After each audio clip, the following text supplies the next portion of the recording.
একটা গরিব বানর ছোট্ট এক গ্রামে থাকত। তার জীবন খুব সাধারণ ছিল, কিন্তু টাকার খুব অভাব। একদিন কাজ খুঁজতে শহরে গেলে হঠাৎ একটা দ্রুতগামী গাড়ি তার খুব কাছ দিয়ে চলে যায়। ভয় পেয়ে সে পড়ে যায়। আশেপাশের মানুষ দেখেও তাকে তুলতে এগিয়ে এলো না। সবাই নিজের কাজে ব্যস্ত ছিল। কিছু লোক হাসতে লাগলো, বলল, একটা গরিব বানর, ওকে নিয়ে ভাবার কি আছে?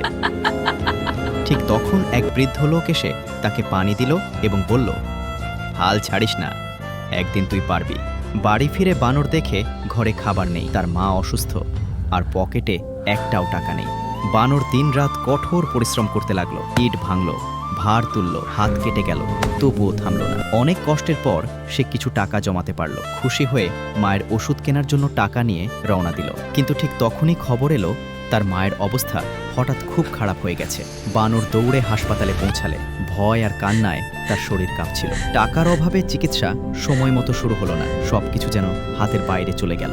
শেষমেশ তার মা মারা গেল। হাসপাতালের করিডোরে একা বসে বানর শুধু আফসোস আর ভাঙা স্বপ্ন নিয়ে কাঁদতে থাকল।